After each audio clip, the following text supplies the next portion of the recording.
For anybody who's listening to this podcast, if you were working, let's say over 60 hours a week, maybe 70 hours a week, 80 hours a week, and you believe that what you need is leads, you are a confused individual. Welcome to the Tip the Scales podcast, where we discuss running and growing your law firm. I'm your host, Maria Monroy, president and co-founder of LawRank, and today I am live at his studio, actually, with the one and only Michael Mogill. We talked about longevity. We talked about the CRISP Summit, the one that was $8 million last year and the one coming up this year. We talked about haters. We talked about working with your spouse. I hope you guys enjoy the episode. Michael Mogill, the infamous. It's an honor. I know you have your podcast and it's a great podcast, but I really want to get to know you a little bit better, because the other day you said something to me that I was like, I need to learn more about this. And it's this whole longevity obsession that you have. Can you tell me about this? We're in our 11th year of CRISP. I would say the first 10, certainly the first 8 were 7 days a week, Saturday and Sunday, 80-hour weeks. Just, you're working hard, you're working smart, but you're also working at a point where, at least in my case, I was exercising, but I wasn't what I would consider very healthy. Like if I ran blood labs at the end of last year, at the end of 2022. I didn't look horrible, but my labs were just horrible. They did this test where they said, well, what's your true age? So I'm 37. I think my true age was like 5 years later. Like it was in the 40s. Specifically in what, if you don't mind? I mean, everything. Let's see. So certainly in terms of cortisol levels, insulin resistance, probably 10, 12 different markers that were off track. And then again, you're basing this off of what is considered normal. This is not a good thing because every year they reevaluate normal, and whatever is considered normal now would be considered obese years ago. The bell curve has kind of shifted. I struggle with moderation. So at first I said, okay, I want to get all this dialed in, like my health, like not just health, exercise and sleep, but also nutrition. And then I build this whole health team around me. And again, we're going to have, I'm sure, a lot of people listening to say, it must be nice.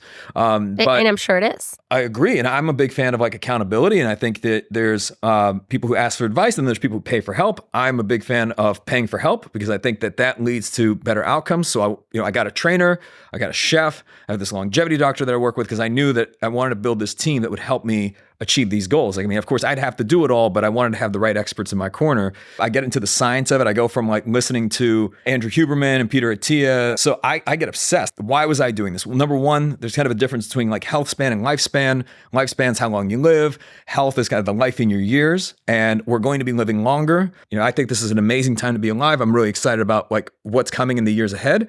Then the other side of this is your ability to make good decisions and making the right decisions probably has the greatest exponential impact of anything that you could possibly do. But if you're not optimizing for your health, which is not just the way you look, it's not like just having a six pack on the beach. It's really, do you have mental clarity? Do you have focus? Can you operate well within stress? I mean, can you make the right decisions when you're thinking like second order and third order and years ahead? So I looked at that and said, well, if I can be healthier physically and mentally, I can make better decisions in the business. I can be a better leader, and then we could have a greater outcome as well. We work with a lot of middle-aged individuals, and I see a lot of people that are at a point where like they've hit a point of success, but they've neglected their health. And I kind of see kind of the ghost of Christmas future. I'm like, here's how this goes. How old are you, Michael? 37 now. Okay. Here's how this usually goes. Like the business gets more successful, they make more money, and as a result, they kind of write off their health saying it's because I'm working so hard and it's somehow okay for me to be failing in this one area because I'm so successful in another, right? The identity becomes their business and their entrepreneurial success. But when I see that path and being around so many people like this, a lot of really successful, unhealthy people, many of them are having heart attacks earlier. Many of them are just exhausted. The relationship with their family isn't great. Financially, they're a success, but they're not really a success in all areas of their life. So I saw that and I was like, okay, this is how it goes, right? If I don't do something about this now, if I'm not like proactive about it, because it wasn't like I went full dad bod. It wasn't that I was like overweight. It wasn't that I was obese. Like it wasn't that. I mean, I was working out 2 to 3 days a week. I mean, it wasn't inconsistent by any means. It was just that I wasn't really optimizing for anything. I was doing the normal stuff. I would either like cycle, or I would do some CrossFit, but body composition wise and even like blood labs, those are completely different things from just because you exercise, you get some cardio in, like that doesn't make you healthy. Right? Like my diet was a mess. My sleep wasn't great. It just, from the outside looking in, you probably couldn't tell, but the labs never lie. And I was listening to a podcast earlier this morning where they were talking about like the majority of whether it's cancers or cardiovascular disease or any of this stuff, like the body's really good at hiding symptoms. And usually those symptoms don't arise until you're like either like stage 2, stage 3 cancer, or where like the lining of your arterial wall has already just gotten so bad that now you have a heart attack. Like you can have no symptoms before and then you have heart attack at age 40. So it's like you don't want to wait to start showing symptoms. But for me, it was just I wanted to correct it at a time where I was like, well, now's as good as ever. And then I just get obsessed. First of all, it was like the 3 components, which is I think 90% diet and nutrition. The exercise is really there because you want to be able to preserve or increase strength as you get older, because you don't want to fall and break a hip or just get hurt. But right now I'm doing some sort of weight training 4 days a week. Okay. And these are like compound lifts. My trainer's remote, so he just sends me the exercises. And I thought that'd be a little weird. I was like, maybe I want somebody in person, but now I realize it's great when I don't have to talk to anybody when I'm in the gym and I just listen to podcasts or audiobooks. So I do like 4 days of that. I do a lot of movement. So he was telling me, hey, just get like 10,000 steps a day. I was like, all right, man, well, I can get 20,000 steps a day. So all the sitting that I was doing around the office, my average steps a day last year was 3,000 steps a day. Now my average is like 23,000. And how did you do that? Walking desk for Zoom meetings. And then I wake up early in the morning. I usually get like 2 to 3 miles in for a walk.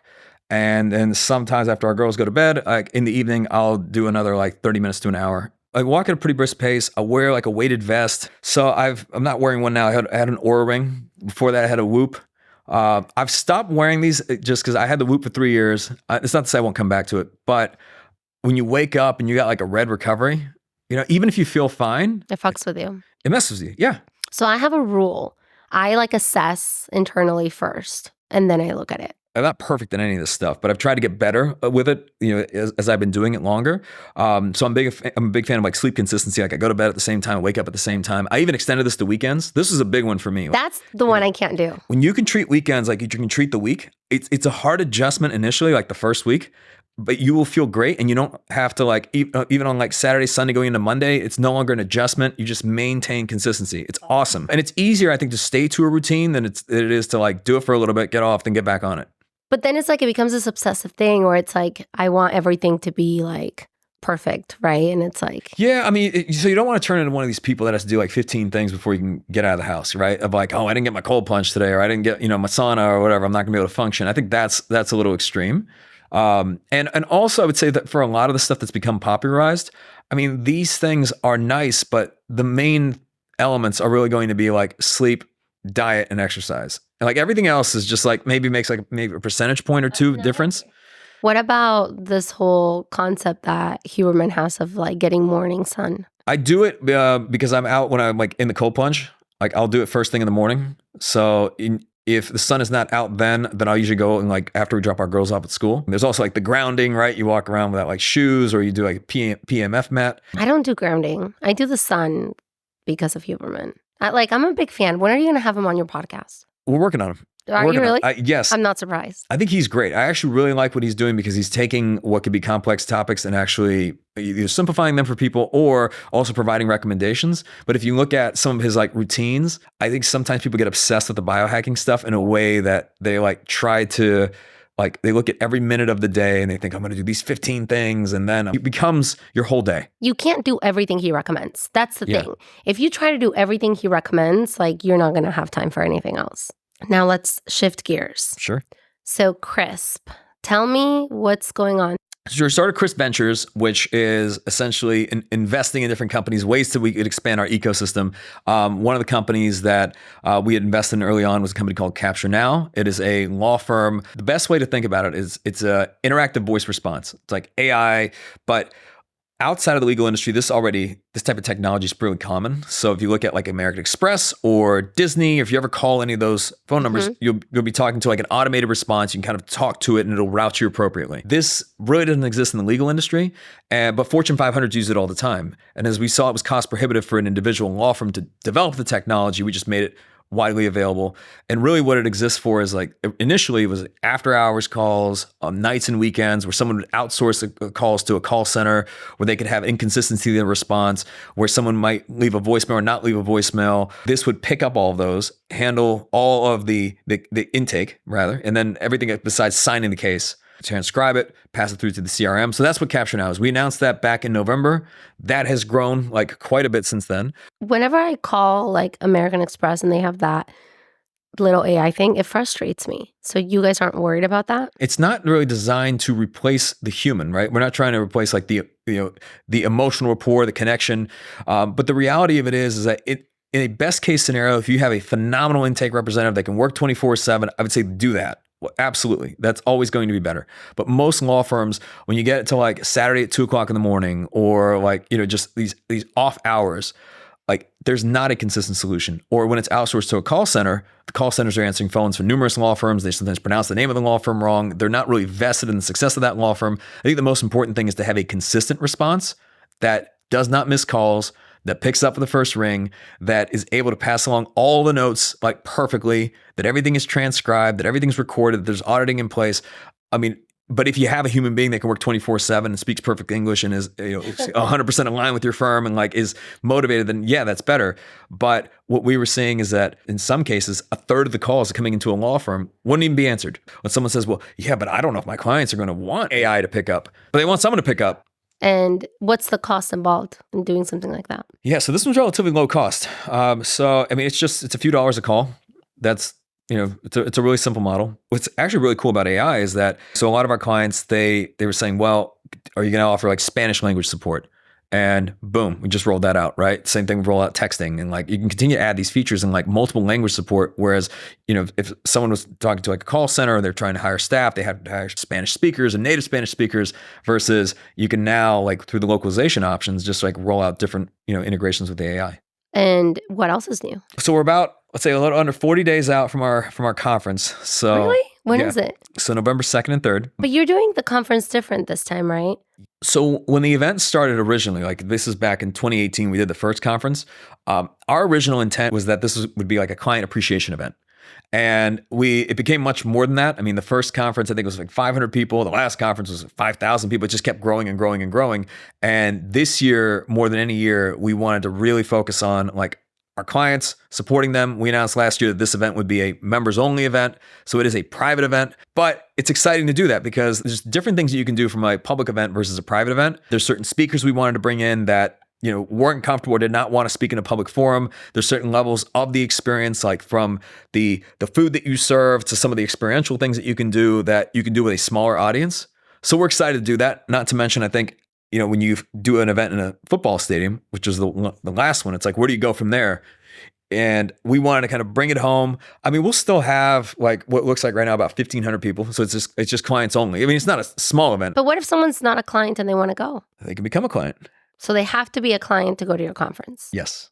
Is that really true, or? Yes. Oh, 100%. We've discussed like, well, maybe we can make certain tables available for like non-clients if someone can get like, a preview of the event, but it's not what we're going to do this year. It also helps us from a content standpoint because in past years, we really have to deal with multiple audiences. We've got the people that already know us, that are kind of familiar with our story, the clients that have been with us, and then people who are seeing us for the first time. So we have to cater content to, let's bring all these people up to speed and let's bring this other audience. We want to provide them with new content versus at this event, we can just jump right in. Our clients already know us. Many of them have been to previous events. We don't have to tell the origin story. We could just go straight in and make it a very different event.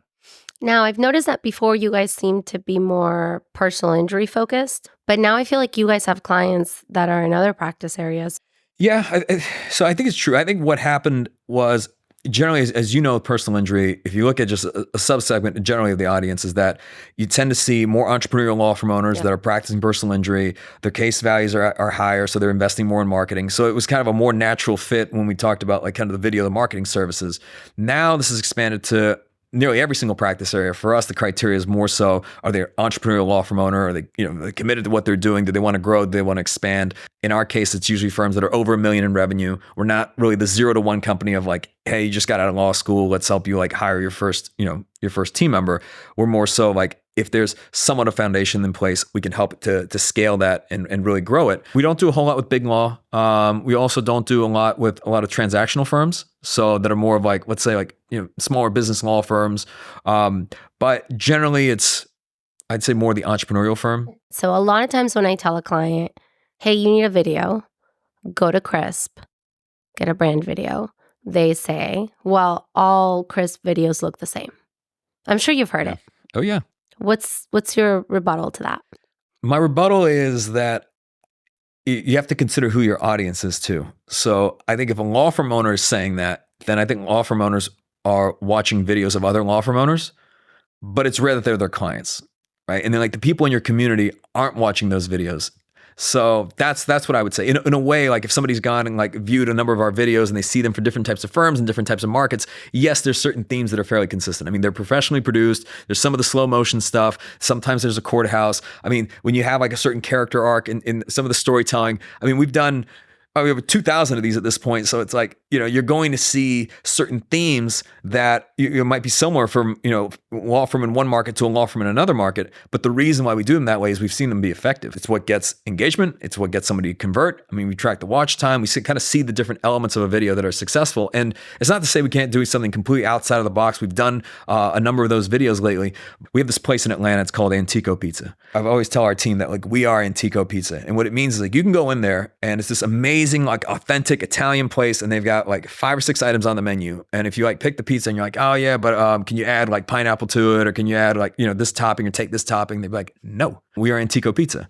If you want to like create your own pizza, then like go to Papa John's or go wherever you want. But like we do these amazing like, and this place might even get like a Michelin star, but like these pizzas are incredible. They like import the dough, they import the water straight from Italy. So it's like, if you want a crisp video, this is what it's going to look like. If you want like something, completely different, you want to add like, you want to add some tomatoes and little cucumbers, a little pineapple, whatever it is, you want to do it kind of your way, then, hire your cinematographers and do it the way you believe is best. What do we know? We've only done it 2,000 times. What is the average watch time on these brand videos?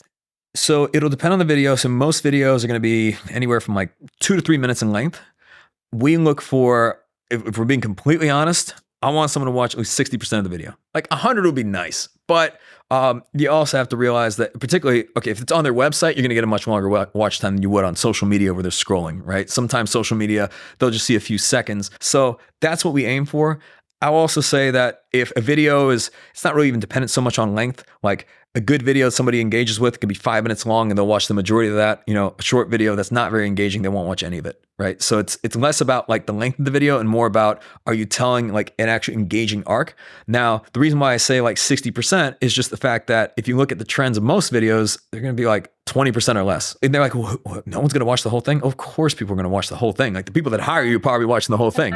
If you put a brand video, say on the hero of the website versus a bio video on the attorney bio page, what gets more traction? Definitely the homepage video. Okay. And it's especially, it's above the fold and like someone can see it right away, particularly on mobile even. I think the best thing you can do, especially when you have a video, like it doesn't have to be one of ours, but just let's say if it's a video that you're proud of that tells the story of your firm well, if you don't showcase your authenticity in some way, well, then you're putting yourself to a degree at a competitive disadvantage. Like a lot of times people do business with those that they, we all know the saying, like they know, like, and trust. If they can't connect with you, then the firm becomes more commoditized and they can't tell one firm apart from another. So I find it rare that people hire law firms, and it's more common that they hire lawyers. What has this like tremendous growth been like for you? And if we go back, you said you've had Crisp 11 years. If we go back 11 years, like, is this what you envisioned? Has it surpassed what you envisioned? Did you have to work on mindset to get here? Or was it just something you had? It's definitely gone well beyond what I had envisioned early on. So in 2012, when I started the company, $500 to my name, I mean, this idea of, I don't know why, I think a lot of entrepreneurs have this goal of like, if we could just grow to 1 million, right? Like 1 million seems like a lot. Now, post-inflation, 5 or 10 million is the new million. But at the time, I was like, oh, that'd be great. And it'd be great to have a team. And it'd be great to have clients. And it'd be great to have an office. And, I just thought all these things would be nice. As it's grown, I definitely think it's exceeded my expectations. But having said that, there's this expression that the life you live today is the byproduct of who you were 3 to 5 years ago, or like the efforts that you were putting in 3 to 5 years ago. So that hasn't really changed. And in fact, I'm kind of excited for the next 5 years, because I know a lot of the things that we're working on today and that just won't come to fruition for the next 2 years, 3 years, and so on. Because you start to think on a longer time horizon. Because we made our evolution from like video to marketing to coaching for firm owners, coaching for teams, and like you start to expand there. When we were the video company, we were just thinking, how do we help law firms grow? And it started out with saying, okay, well, we could just help them differentiate and stand out. And a lot of it was for firms that did not have the resources to compete on traditional mediums. So we said, all right, well, we can help them on digital. And these were largely smaller firms. Then we said, all right, well, we got the videos. What do you do with them?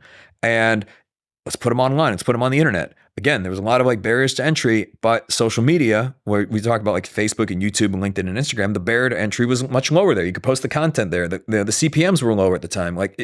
So that's where we went. Then our law firm owners were like, okay, so you got the content, you're differentiating. Now, you get the phone ringing, you start to do the marketing. How do we answer the phones? Do we have the right people in place? What's the structure of the firm? Like, what's the foundation here? There was no foundation, because I said it the other day, and I'm sure this is going to bother some people, but it's like, if for anybody who's listening to this podcast, if you were working, let's say over 60 hours a week, maybe 70 hours a week, 80 hours a week in your law firm, and you believe that what you need is leads, you are a confused individual. Because think about it, you're working 80 hours a week. You are exhausted. You are spread thin. And you think, oh, if I could only get more business, somehow I would go from working 80 hours a week to now working 90 hours a week.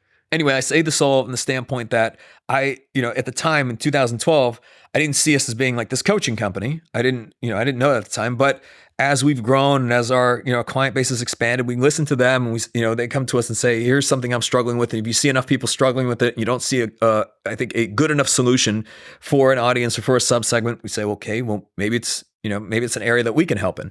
So that's what we'll have more of coming down the pipe as kind of the ecosystem expands. Whatever you hear from firms are the most common challenges and pain points. Our vision is like, we want to help them grow. And sometimes that helps them grow through content. And sometimes it helps them grow through marketing. And sometimes it helps them grow through expanding their team and their capacity, hiring great people, finding great people, having great internal operations, developing those people, like allowing themselves to be kind of surrounded with an actual support team. And it goes beyond that. And then it's like leveraging technology and then making the firm more valuable and being able to put yourself in a position where you can take in external capital and private equity money and still retain ownership of your firm. There's so many different ways in which a firm can grow and expand. So it's exciting. Is there a point where you would sell? Look, if somebody offered me $1 billion or something crazy like that, of course I'd meet with the team. Like, come on. People say, oh, I'd never do it. If somebody offered you $1 billion cash, you would never do it. You wouldn't think about it. But is that what you guys are worth? No, no. But here, in real world sense, I've thought about this, and what I mean is that, yes, some insane number that some Saudi prince might offer, sure, right? But it's not from any desire to. I have zero desire to sell. And I've thought about this because I think like a lot of entrepreneurs, the goal is always entrepreneurial freedom, right? To be able to spend your time how you want, around the people you want, doing the things that you want to do. I also realized just over the last several years that I really don't need anything. I'm not trying to buy some boat. I don't need a bigger house. I enjoy the work that we do. As long as our daughters are taken care of, I spend every day pretty much the same. And then I'm not ever trying to now escape from anything or retire. So that sounds very boring to me. I like to be challenged. I like for us to be creating new things. I enjoy the work that we do. So to me, there's very little upside to selling because number one, I think I'm learning a lot on this journey as we grow and kind of hitting new challenges. And as you grow, you become hopefully a more capable leader. And if you sell, you got to start over again.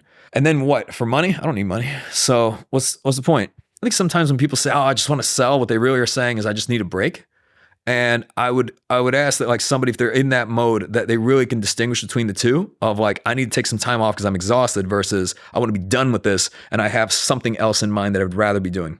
A lot of law firms are talking about selling and changing the name so that it's not like a Morgan & Morgan situation, right? I definitely agree that a law firm should be built in a way that it can be sellable. If something ever happened to you or you got hit by a truck and payroll couldn't even be run or new cases wouldn't come in or if cases wouldn't even be moved forward, that is a very dependent practice on you, and it's not really worth that much, right? Outside of the case inventory, maybe some lawyers and maybe some chairs and desks. It's not really worth a whole lot. But if you can create a law firm that is self-managing to a degree and is not solely dependent on you, now you have options. And your options can be, okay, I have somebody in place that I can pass on the practice to, like, some sort of succession plan. You can sell the firm, take in private equity capital. You can either take in the money to grow the firm, so you don't have to give up, more than 50%. You can still retain like control over the firm, or you can just sell the whole thing. And if you have something else lined up that you want to be doing, you have those options. How can someone sell if it's like their face on every billboard for the past 10 years or whatever? So one, I think it starts out with your face initially. And just because it's your face doesn't mean they're always going to ask for you, because I think if you market in the right way, you can highlight the team as a whole, the culture as a whole. Like, I don't think when people call Morgan & Morgan, they expect to speak to John. I do. How often do you get them? Right? Never, not once. But the other way I look at it is, and I'm starting to see more progressive law firms doing this, is that start building the brands of the other people in your firm.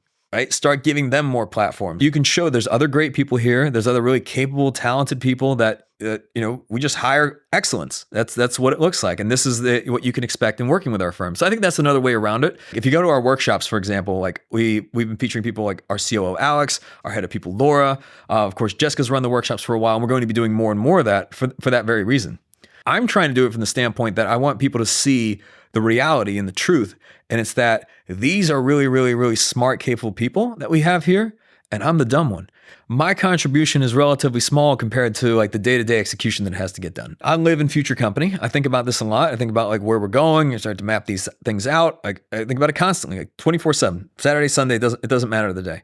But the ideas are such a small part of like the actual growth itself, because you think about, let's say even one of our conferences. Yes, we have this idea, let's do it in a football stadium. You put up the money, you book the speakers, but the execution of that was several hundred people on every single detail of everything from what the catering is like, to all the videos that play, to every single element of that experience. And I'm on stage for a few hours, but it's like hundreds of people that are making this a reality. It's the same thing like even day to day at Crisp. It's like we have team members that are on calls with clients, that are right now at on-site trainings, that are also conducting workshops, that are at shoots, that are editing videos. And like that makes it all, it makes me look good, but it's not me doing those things on a day-to-day basis. How much did that conference cost you? The one in last November? At the stadium? $8 million. No. Yeah. That's crazy. It was $1 million alone for just renting Mercedes-Benz Stadium. So like just for them to give that to us for 2 days, it was $1 million. Was it worth it? Yes. Like return investment wise? The short answer is yes, but it also depends on how you quantify it. And I don't know if an event like this will ever happen again. I'm not saying this to dissuade anybody. And like, if someone's like, oh yeah, sure it will, I'm going to do an even bigger one. I think that's awesome. More power to you. Like, I will be like rooting for you, right? I think that's completely fine. That being said, I would not wish an event like that upon my worst enemy. It was a huge distraction for the team, because just filling this venue like all year long, we had to pull people from different departments in the company. Like, we were trying to do what we were doing this year now, which is really focusing on like optimization, like hiring for certain key roles, like a lot of infrastructure stuff. All that stuff got pushed to last year, because we had to wipe it and say, we got to fill this stadium. We got to 2,000 fairly quickly, because the last event had a little over 2,000.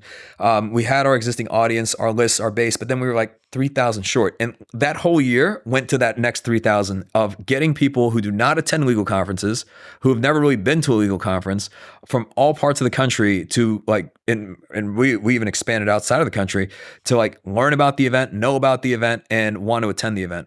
Everybody with a law degree, we tried to get them there. It was a very, very, very aggressive push. Like I said, it was $1 million just for the venue rental, but that did not include anything. I mean, it didn't include any of the stage, the AV, obviously no speakers. It didn't include tables, it didn't include chairs. We had to bring our own tables and chairs. So everything was scaled up. Now, when you say, hey, was it worth it? 100%. On the financial side, we did not lose our ass on this event by any means. It was, we made like well into the 8 figures on it. But the bigger thing, like even if we didn't make any money or even if we lost money, what it did for the brand was it just made everything easier from that point forward. There's no investment we make where we bet the farm, like that we couldn't lose, and then it would bring about the downfall of the business. I think that would, but years ago, I was just throw it all back in, right? And if this one doesn't work out, we're done. But it was just me at the time. So it was okay. Like I can live on ramen noodles. What's it like working with your wife? So we're in very different functions of the business. She's much more on the operations side. I'm much more on the kind of the let's say the sales and marketing. I never had any formal training in sales, by the way, or marketing. I was a biology major. So all this stuff I learned in a very slow way. So working with Jessica is great in the sense that, and this is not for everyone. So I wouldn't say that everybody should work with their spouse, but if it works well, if you have a complementary skill set, different personality types. One is usually much more patient than the other. It doesn't work well if you have like two impatient people, but I find that at least in our case, all through these years, like Jessica's been in the business really since 2013, 2014. So from the very, very early stages, she was in here. We were doing the weekends together. Like we would, we'd work late, coming into the office. You never have to explain anything to anyone like that, which is amazing, because I think in a lot of relationships, it's like with the grind that it takes in certain seasons of the business can be really tough on a partner, a spouse. If you have dependents, you have children, like that's not easy to navigate. But when someone's there with you and you're building it together, in those instances, it works really well. We struggle with this a lot, where we're at dinner with the 3 kids and like we just start talking about work. So we don't really talk about business with the kids when like we're doing like family dinners and stuff. At all. It doesn't slip in there. No, because we just we'll just talk about whatever they want to talk about or whatever they're doing. When it's just the two of us, I mean, I'm not going to apologize for this. It's all we talk about. What else are we going to talk about? All right. What else is there to talk about? Right? Oh, did you hear about this, this show or this person or whatever? Who cares? It's like, here's something we're dealing with and navigating in the business. What do you think about this? Or like, where do we need to improve here? Or where am I failing? Or, I think it's been great to navigate that. In a way, it's been our whole world, but it doesn't feel like work. And it doesn't feel, I know for some people, they're like, oh, don't talk about business, because they just don't have that. And I say this respectfully, because I think everybody's relationship is different. Like they just don't have that commonality or that level of interest where like one person's really vested and interested in the business. The other one doesn't even like talking about business. And that can be really problematic. Like I have friends where that's a problem.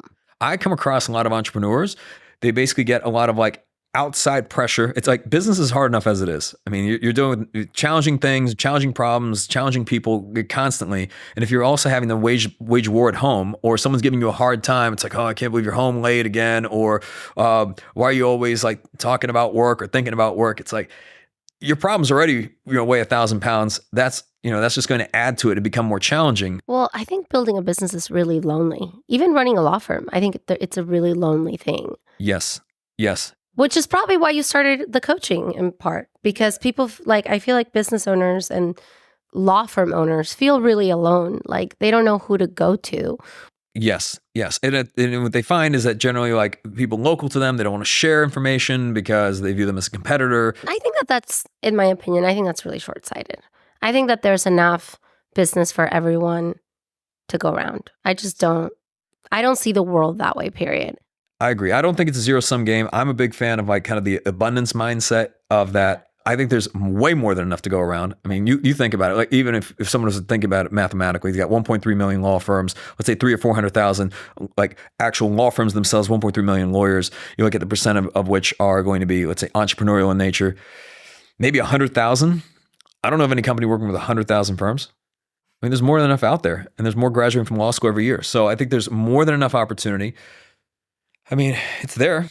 I talk to a ton of my competitors all the time. Yes. Like literally all the time, openly about shit. I don't care. And maybe I'm weird in this sense, but I root for like competitors, what could be considered competitors. I like seeing people do great things. You don't really have not the same way that you do things though. You got really lucky. And tell me about my luck. No. Sorry. I know you've worked super, super hard. No, I agree. I agree luck plays a role though. But I think, no, I'm not trying to take anything away from you. I'm really not. You're really the first like video production company for law firms. Do you know what I mean? Like to the scale that you did it, like if you talk about SEO companies, how many of my competitors do you know? Yeah, I mean, you go to a conference, there's like 3 right next to each other. I know, and we're all friends. It's like 3 booths are like SEO, and it's like, gosh. So I don't envy that by any means. So that's what I meant by luck. Like you had, I don't even know how to say it. Now I feel like you made me feel bad. No, look, so, okay. No, I'm teasing you. I remember when we started, even on the video front, we were definitely not the first. There was other legal videos, but I think we were among the first that really took a professional approach to this. And like created a brand and like this whole thing around it. What I meant by luck is like you didn't come into a space that was already built. You built the space, which in a way I'm sure was harder because nobody was doing it, but it also gave you an advantage. Absolutely. Absolutely. I think the goal is always, if you can find ways to differentiate enough to become, I mean, this applies to any type of business in law firms, et cetera, to be seen as like a market of one, right? If someone says, I don't want shoes, I want Nikes, right? Or I don't want like Bluetooth headphones, I want AirPods, right? I don't want a phone, I want an iPhone, right? If you could do it that way, then you start to really differentiate and decommoditize. But like I said, I root for any time I see somebody and people, I don't think people would believe this. It's wild. Like you should see it internally because sometimes some of our leaders tell me I'm twisted, but like I root for them because I'm like, look, they're putting themselves out there and it's like, it's going to make us work harder. It's going to make everybody produce greater products and greater services. Like it's going to make things better for consumers in general. So I think that's a wonderful thing. It's hard where the example I give is like, I don't know if you ever play like any sports video games.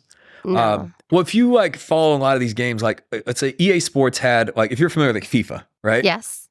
FIFA's the same every year. And FIFA's been the same every year because EA Sports has no competition. Like nobody else had the FIFA license, so they couldn't like create a competing product. So they create this soccer game every year and it's the same one. And they're like, outside of like a roster update, there's like very little changes. And I don't think that's good for an industry because if they had some competition, then like the games would get substantially better every single year. I look at it the same way. It's like when, to an extent, I think we ran into this when we first entered even into the legal industry where there was a lot of companies that have been around for a decade or 2 decades that just not a whole lot had changed. I mean, it's a very traditional industry. The videos at the time were like, if you remember like those videos against those blue backgrounds, right? And it was like the same video. You couldn't even tell them apart. It was like just somebody answering FAQs. And that's what it was for quite a while before then. And then even on the marketing front, there really wasn't a whole lot of talk or focus around social media. Whoever did the SEO lobbying, I want to meet that person because all law firms know what SEO stands for. You know what's so funny? I was at a conference last week and I was just like recording live and I was just pulling lawyers and I was like, what does SEO stand for? I thought they were all going to fuck it up. Not one fucked it up.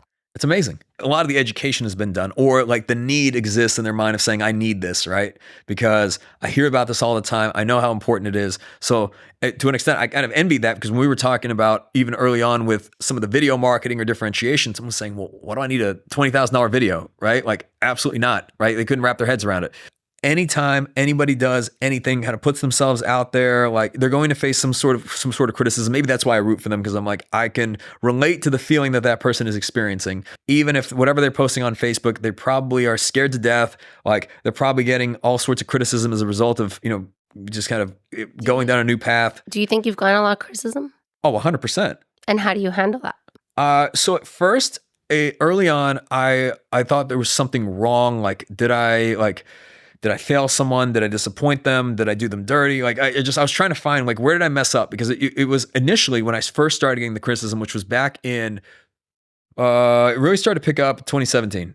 And I remember then I was like, what did I do? Like it was 2017 or 2018.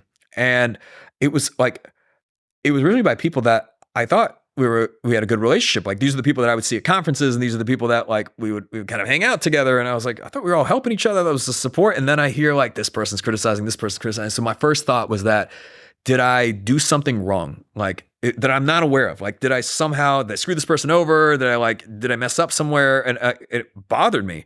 And then eventually I learned that, okay, all it is just kind of like these criticisms are just disguised as envy. And nobody was criticizing us when, we were kind of like harmless and nobody really knew who we were. We had a tiny client base. Nobody cared. And did you ever like confront people or no? I did initially. I did because I was genuinely like dumbfounded. I was like, did I do something wrong? And what did they say? So I don't want to give the specific scenario for like this specific individual, but the example they gave really had nothing to do with what it was that they were upset about, but they like made something up like it, I don't know. They heard from somebody else something else. I don't know. It became like this whole telephone thing. In a way, I also realized that like, well, I don't want to be a part of any of this drama, first of all. Second of all, it's also important to know where that feedback comes from. So if it's coming from like my team or my clients, then I'm like, okay, well, this is constructive criticism. This is like, we want to grow. We want to have areas for improvement. If somebody's dissatisfied with something, I want to learn from that experience and I want to make us better. If we decide to host an event, we give a car away and somebody criticizes and says, well, we don't have to give cars away at our events or something. I think, okay, go, you could do whatever you want at your event, right? I mean, that's absolutely fine. But now I actually like it. I think it's helped us in so many ways. It's like the whole Deion Sanders thing, make it personal. Right? Yeah, you have to almost kind of like manifest an enemy to an extent. I'm the type of person where anytime I get any of that, I use it as fuel to some degree. It has nothing even to do with them. I don't care. Does it close you off? Did it close you off? It did initially because I didn't know who I could trust. So, because again, these are people that I thought I was close with. I thought that we were all here to help each other and support each other. And I've realized that that's really not the case. I think it works well if everybody kind of stays where they're at in that same level. As soon as you start to kind of break out from that, and they try to pull you back in. Let's just say that not everybody has the same commitment level. Not everybody does the same work behind the scenes. But I think people can be happy for other people. Oh yeah. Oh, for sure. And I actually would say there's probably more that are happy than are critical. I think that sometimes we just amplify it. It's no different than, you're driving to work and you're thinking about these two problem, team members in your office, and you're like, all you can think about is the two. And let's say you have 50 people in your office, you don't think about the 48, that are doing a great job and that love where they work. So I think sometimes those, like, the negative voices get a little bit amplified. It just comes with the territory. The more success that you achieve, the more criticism you're going to have. I mean, some people hate it when you win. Like, they absolutely hate it. It bothers them. In fact, this is actually odd to me that I think there's some people out there that would sooner see you fail than themselves actually succeed. And I think that's really odd. I'm a competitive person in the sense that I want us to grow. I want us to win. I want us to do things at a high standard. I want us to be the best or strive to be the best. And I enjoy that. I think the business is like the ultimate form of like competition that exists. Because, it's 24/7. There's no off season. There's really no age limit to it either. So it's not like like in the NFL, you go 3 years and then you got to retire. It's like you can be at the top of your game in your 50s, 60s, 70s and beyond. I love it. Like the sport of business, you're solving problems. You're having to navigate things. There's certain different, partnerships. Some things will go your way. Most things will not go your way. I think it's incredibly exciting. So that's why, like, if I see someone doing something that is ambitious in some way, whether I agree with it or disagree with it, or whether it helps me or hurts me, I respect them for it. Have you thought of going into other spaces besides legal? Yeah. Because you have a formula. Now you could argue you have a formula, right? Well, I mean, I'll give you the kind of the objective business answer. So I get asked this in almost like every interview that somebody has at our company. Like they'll always say, hey, are you going to expand beyond legal? And I'm like, well, it's not to say that we couldn't. We can. I'm a big fan of focus. I would also say that, could we do what we're doing in another industry or vertical? Sure. I mean, we could. I mean, you could produce videos, you could do marketing, you could do coaching, team training, and those things. But I find that there's something to be said. You'd have to build a brand in that vertical. You'd have to get known in that vertical. I think we have worked very hard to establish a lot of credibility and trust, whether it's through the book or the podcast or the conferences and just all the content marketing over the years, like the community, et cetera, that we would have to build that again somewhere else. And to me, that would only make sense if, as a business, we hit a point of just growth and saturation where the growth rate doesn't continue to maintain, to meaning that we've saturated enough of the market. There's not enough new business out there that become almost like a scorpion where it's like, I'm going to go into healthcare and I'm going to go into like all these other verticals. We're certainly a growing company, but of the market share that's available, I still think we have a very, very, very small amount. We have like years and years and years, if not like a decade plus to go. That to me, I'd rather keep us focused. And then also, I like the work we do, and I like the people that we do it with, and I like the problems that they solve. I always tell our clients, like the lawyers, I'm like, we're not so passionate about you. It's like, we're passionate about the people that you help, right? It's like, who's passionate about lawyers? Like, let's be real. Like, you think people come into our organization and say, I'm so passionate about helping lawyers? Like I think lawyers are passionate about themselves. But like, just say an outsider, right? Like you hire someone, they're like, my whole life, I've just been so passionate about helping lawyers succeed. That it has to go one step further. And I think that lawyers solve very important problems in society. I think they help people in need. And I think you can be passionate about the people that they help to allow them to be able to scale their impact and help more people. That's at least our view. Well, thank you so much, Michael. This was great. Thank you for the opportunity. Thank you for letting me use your studio. I didn't have to set up. Anytime. Thank you to Michael for everything he shared with us today. If you found this story valuable, please share it with someone you want to see succeed. Subscribe so you never miss an episode and leave a 5-star review. It goes a long way to help others discover the show.